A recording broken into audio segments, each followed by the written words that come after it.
যুক্তিবিদ্যা প্রথম পত্র ক্লাসে সবাইকে স্বাগতম।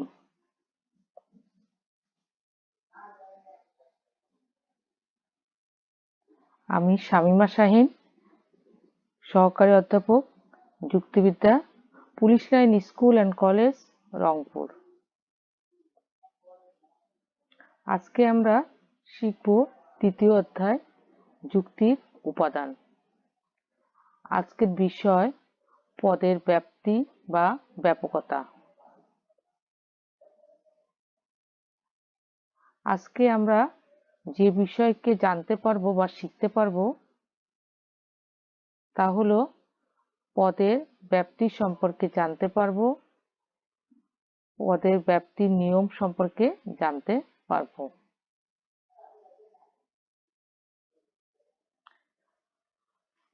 পদের ব্যাপ্তি বলতে আমরা কি বুঝি? অর্থাৎ পদের ব্যাপকতা আমরা বুঝি, পদের ব্যাপ্তি বলতে আমরা বুঝি পদের ব্যাপকতা বা প্রসারতা।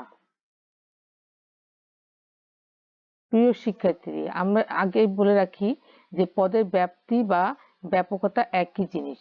যাকে আমরা ব্যাপ্তি বলবো সেইটাই হচ্ছে ব্যাপকতা। তাহলে কি দাঁড়ালো? পদের ব্যাপ্তি বলতে আমরা বুঝি পদের ব্যাপকতা বা প্রসারতা। অর্থাৎ কোনো যুক্তিবাক্যে ব্যবহৃত হবার পর একটি পদ যে পরিমাণ ব্যক্তাত্ব নির্দেশ করে তার দ্বারাই সে পদের ব্যাপকতা নির্ণীত হয়। আবারও বলছি যে কোনো যুক্তিবাক্যে ব্যবহৃত হওয়ার পর একটি পদ যে পরিমাণ ব্যক্তাত্ব নির্দেশ করে তার দ্বারাই সে পদের ব্যাপকতা নির্ণীত হয়। একটি পদ কোনো সময় তার সম্পূর্ণ ব্যক্তিত্বকে নির্দেশ করতে পারে, আবার কোনো সময় আংশিক ব্যক্তিত্বকে নির্দেশ করতে পারে। যেমন আমরা বলতে পারি যে আমরা এর আগে জেনেছি যে চারটে যুক্তিবাক্য আছে, অর্থাৎ আদর্শ যুক্তিবাক্য হিসাবে আমরা পেয়েছিলাম এ, ই, আই এবং ও। এই চার প্রকার যুক্তিবাক্যে প্রত্যেকটা যুক্তিবাক্যে দুটি করে পদ আছে। তাহলে এই পদটা কখনো ব্যাপ্য হয়, কখনো অব্যাপ্য হয়ে থাকে। তাহলে আমরা এখানে পদের ব্যাপ্তিটা বা ব্যাপকতা বলতে বুঝবো যে ওই যে প্রত্যেকটা যুক্তিবাক্যে যে দুটো পদ আছে সেই পদ কোনো পদ ব্যাপ্য হবে, কোনো পদ অব্যাপ্য। কোনো বাক্যের দুটো পদই ব্যাপ্য হয়, কোনো বাক্যের একটি পদ ব্যাপ্য হয়, কোনো পদ যুক্তিবাক্যের দুটো পদই ব্যাপ্য হয়, আবার কোনো যুক্তিবাক্যের দুটো পদই অব্যাপ্য হয়। আমরা নিয়মিত ক্লাসের পর আমরা এই সম্পর্কে জানতে পারবো।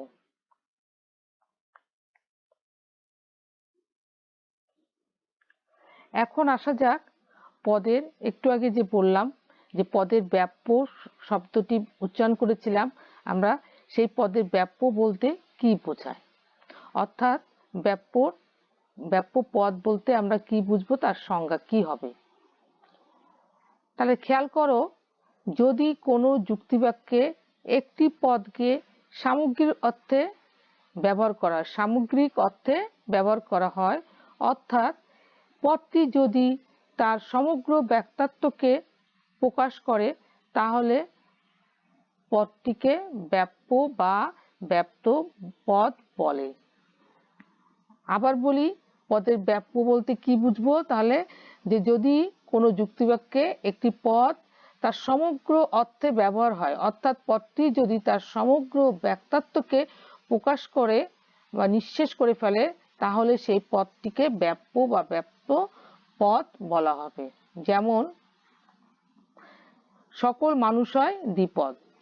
এখানে খেয়াল করো যে বাক্যটি বলেছি সকল মানুষ হয় দ্বিপদ। এখানে কয়টা পদ আছে? দুটো পদ আছে।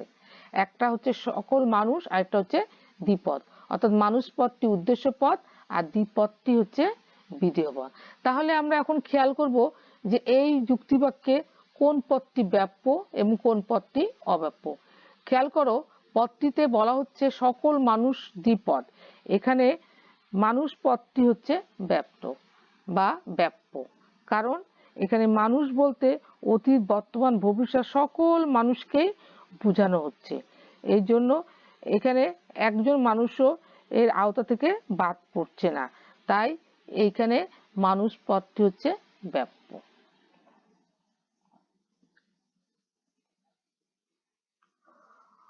এখন খেয়াল করো অব্যাপ্য পদ কাকে বলে বা অব্যাপ্য পদ কাকে বলে।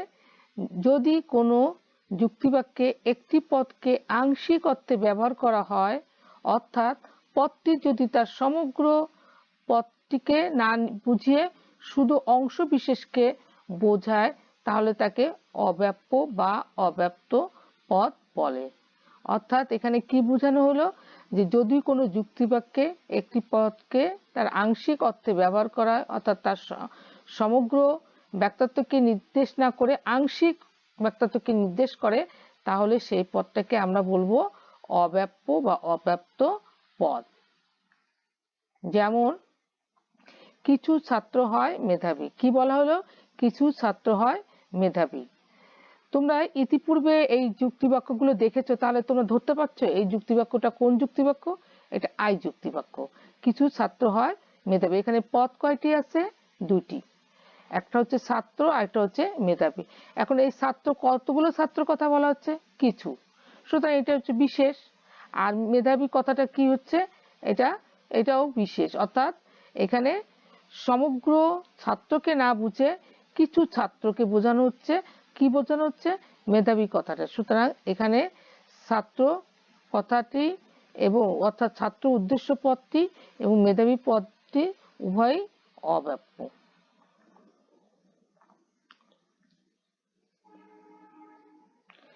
প্রিয় শিক্ষার্থীরা, আমরা এই যে এতক্ষণ যে ব্যাপকতার কথা বলছি, সেটাকে আমরা একটু আলোচনায় আনি, যে যদি এই পদটাকে আমরা ব্যাপকতা, যে আমরা এতদিন আমরা বুঝছি ব্যাপ্য অব্যাপ্য কথাটি বারবার বলা হচ্ছে, কিন্তু এর যে একটা নিয়ম আছে, এই নিয়মটি সম্পর্কে তোমাদের ধারণা দেওয়ার চেষ্টা করছি।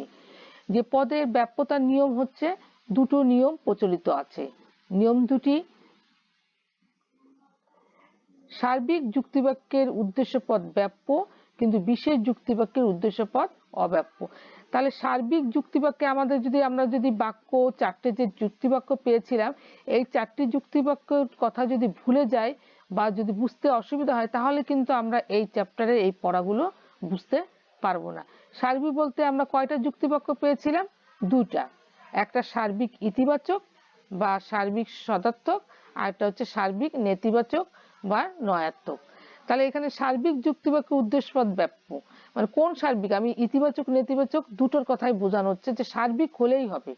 সার্বিক যুক্তিবাক্যের উদ্দেশ্যপদ ব্যাপ্য, কিন্তু বিশেষ যুক্তিবাক্যের উদ্দেশ্যপদ অব্যাপ্য। বিশেষ যুক্তিবাক্য কোনটা ছিল, আই এবং ও, অর্থাৎ এর পুরা নামটা কি ছিল, বিশেষ ইতিবাচক বা সদার্থক আর বিশেষ নয়াত্মক বা নেতিবাচক।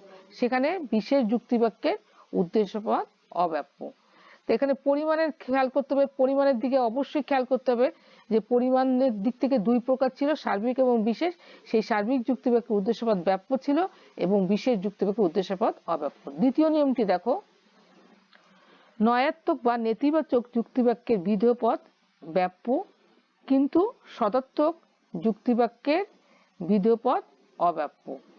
এখানে নয়াত্মক এবং সদার্থক কথাটা বলা হচ্ছে, গুণের দিক থেকে বাক্য পেয়েছিলাম আমরা দুটি, একটা হচ্ছে সদার্থক আর একটা হচ্ছে নয়াত্মক বা ইতিবাচক এবং নেতিবাচক। সেখানে বলা হচ্ছে নয়াত্মক যুক্তিবাক্যের বিধেয় পদ ব্যাপ্য। নয়াত্মক যুক্তিবাক্য কোনটা কোনটা ছিল, একটা হচ্ছে ই আর একটা হচ্ছে ও। তাহলে এই দুটো যুক্তিবাক্যের বিধেয় পদ ব্যাপ্য। সদার্থক যুক্তিবাক্য কোনটা কোনটা ছিল, এ এবং আই। তাহলে এ এবং আয়ের যুক্তিবাক্যের বিধেয় পদ অব্যাপ্য।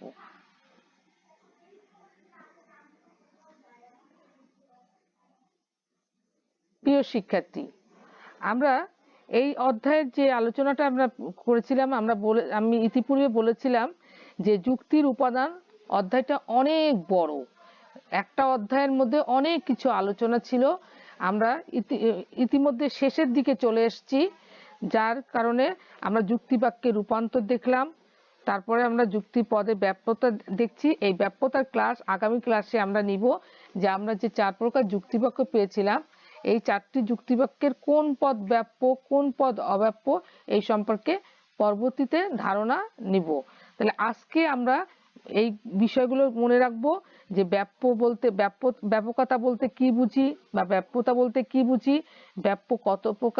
ব্যাপ্যতা কত প্রকার, অর্থাৎ ব্যাপ্য এবং অব্যাপ্য বলতে কি বুঝি, এবং এর যে দুটো নিয়ম, এই দুটো নিয়ম আমাদের আয়ত্তে আনতে হবে। সবাইকে ধন্যবাদ।